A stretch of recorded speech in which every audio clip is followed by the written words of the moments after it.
Welcome to the Art of Being Happy with me, Malcolm Stephens. This particular program is based on my experience of almost 3 decades with leading institutions, corporate organizations, and people more than about 1 lakh across the spectrum of society. My experience with some of the finest individuals whom I worked with and trained and coached and consulted, and having understood what it takes to be happy. I thought I'll put all this together in this series of 7 episodes on the art of being happy. Happiness has been and continues to be the ultimate quest for every human being. From the time of cavemen to the current modern era, everybody wants to be happy, and that's the quest which people are working for. We are all called as human beings, but the interesting thing is, while we were born as human, are we really being happy? What is a being all about? How are we as human beings? Most of us end up spending a lifetime in this quest. For many, it doesn't work out. They don't find happiness till their end. And that's the beauty of happiness. It's a quest, but have we found out what makes us happy? In the following 7 episodes, I'm going to talk about the art of being happy. I'm going to take you through a long and beautiful journey where you might end up discovering your happiness frame. That is, how would you like to frame your happiness? And then you fill this frame with all the beautiful colors which are going to make you happy. And that's primary objective, creating a happiness frame and filling this frame with all the colors which is going to make you happy. I'd like to begin with a small story, one of my favorite stories, which I've been speaking about this for years together, narrating the story across organizations and institutions and people, and sharing this in every possible platform. The story is about 2 boys, Tony and Johnny. Tony is a child, although they're both brothers, Tony is a child who typically has a negative thinking. He's always in a mode where he cribs, he criticizes, he's not courteous, he's unhappy, and he generally has a very negative demeanor all around him. And Johnny, his brother, is very positive, cheerful, happy child. Johnny and Tony's parents are primarily psychologists. They study human mind and human behavior. So they decide to do a test on both of them. One fine day, they take Tony, the child who has a kind of a negative outlook, and takes him to a room full of toys. So many toys that even 6 months Tony was supposed to play, he would have still had a new toy every day. They lock Tony in this room and go away, and after 2 hours they come back. And when they open the door, they find Tony is crying, and in the middle of the room he's sitting and crying and wailing. They say, "Tony, what's wrong with you? So much of toys and you're still crying." Tony says, "Dad, Mom, take me out of this room. This car is so big and it's got small wheels. The doll is wearing a pink color dress. I want dolls to wear blue color dress," and so on. And finally the parents get fed up and they take him out of the room. Now comes the turn of Johnny. Johnny, they take him to a shed which is full of horse shit, and they lock him there and move away. After a couple of hours, they come and open the shed and see what Johnny's doing. Johnny's having a great time. He has made a hole through the pile of horse shit. He has thrown the horse shit everywhere. And they ask Johnny, "What are you doing in a room full of horse shit in a shed and you're having a great time?" Johnny says, "Dad, Mom, so much of horse shit. I'm sure there are some ponies around and I'm looking for these ponies." And that's what life is all about. No matter what our situation, it primarily depends on our mindset. What are we looking for? Are we looking for the horse shit, or are we looking for the ponies? Are we happy in the space we are in, or we are unhappy? It's all our choice. And I'm sure at the end of all these episodes of the art of being happy, we'll find our ponies and we'll ride these ponies and be happy. And that's the quest, framing our happiness with all the colors which we want to fill it up with, and then riding with a lot of ponies. Life is all about making the best of the situations which we are in. We might not be able to control the situations which we get into, but we can always and certainly control how we react to these situations which we face in life. Hence, if happiness has to be defined, it will be defined as a state. Happiness is a state, and some would say it's a state of mind. It's our mental state, our mental makeup.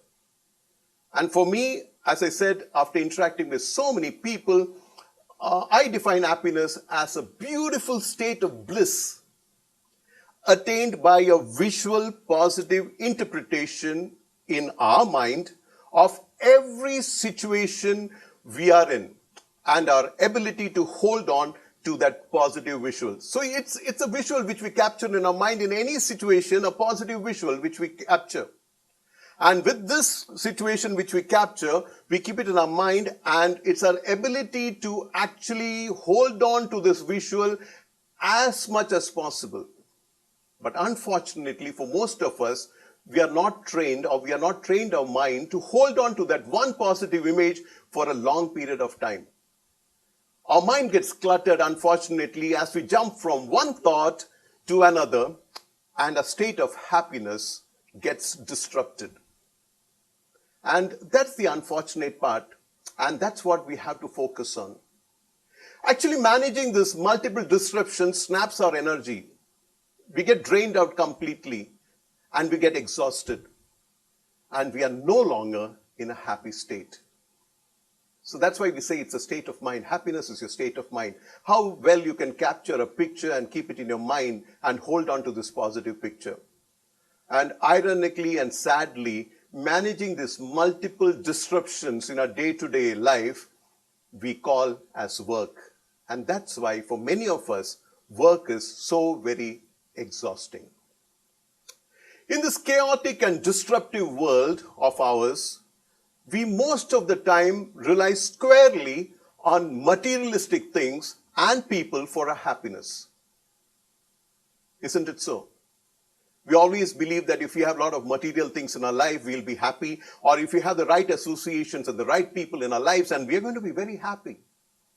Our mind has been programmed in believing this is to be true by people around us, our parents, our grandparents, our teachers, and everybody saying that if you grow up to be a doctor or an engineer and you make a lot of money, you have a big house and you have the right people in our lives, you're going to be happy. But sadly, this is not the truth. Acquiring materialistic things will make us happy for a short period of time, especially those that have been very aspirational for us, like having a big house, a big car, maybe a very classy and expensive mobile phone, wearing expensive clothes. We would be made to believe that this would keep us happy. These are all very momentary. We are happy till we acquire it. Now, for example, you acquire a very beautiful big car, a fancy car which you have been aspiring for. But the day you get into an accident, or you get a scratch or a dent on your car, you become unhappy. You're happy with your new mobile phone till you see somebody else having a better version of your mobile phone, and you become unhappy. So all this material acquisition is just for a short period of time. It brings you happiness. Same goes with people. We think people will come into our lives and we'll become happy. Again, it has been tutored into us, or our mind has been programmed by people and by ourselves that the right people will come into our lives and we might become very happy. Now this again is far away from the truth. Now how have we been programmed? By watching all these romantic movies, listening to all these wonderful songs about people coming into lives, and life becomes heaven and it's all bed of roses and everything is going to be so positive. Once again, we are far away from the truth. While people come into their lives, they too are on a journey, on a quest to find their happiness. And we have included them in our lives thinking we'll be happy with them around. So people too is a very momentary phenomenon of people coming into our lives and making us happy.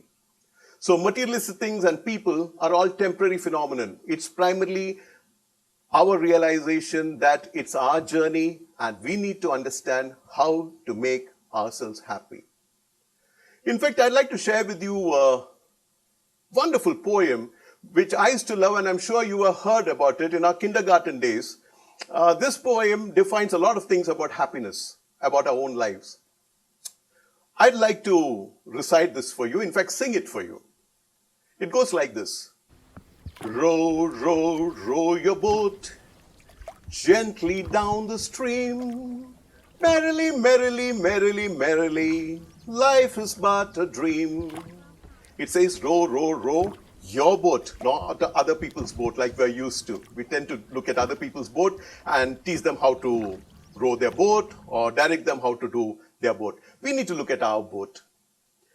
So row, row, row your boat gently down the stream. So it says life, you need to go gently. Don't get stressed. Don't get anxious. Don't compare yourself, your boat, and your ride with somebody else's. Gently go, enjoy your ride down the stream. And while you're doing it, be merry. Merrily, merrily, merrily. It just says that you be cheerful. Be happy. Have positive thoughts. And be joyous in your journey as you row your boat. Because life is just a dream. We might just snap out of this dream and one day we no longer exist in this world. So is it worth worrying, getting stressful? No, it's not. So row, row, row your boat gently down the stream. Merrily, merrily, merrily, merrily, life is but a dream. Manage your boat well. Gently row down the stream. Be merry. Be positive. Because life is ultimately just a dream. As I said, the path to happiness is very personal. While it is paramount to be happy, it is perfectly okay to be sad once in a while too. I too get sad sometimes. I too get upset and worried sometimes. But it's perfectly okay. But we all need to develop that ability to bounce back. Bouncing back is a critical factor. Be sad, but bounce back. Develop that screen of resistance to unhappiness. Build your shield so strong that happiness is always protected. The sadness would come in, sad feelings would come in, but it gets deflected as it enters the layers. You have strong layers within. So it's perfectly okay to be sad, but bounce back and be happy. In the next 6 episodes, I am going to assist you in discovering your own path of happiness. Your own path on how to be happy, to create the happiness frame and fill it with the colors of joy and happiness. It will also enable you to work on your own ways to bounce back from challenging or sad moments too. So till we meet again in the next episode, remember to row your boat, not other people's boat.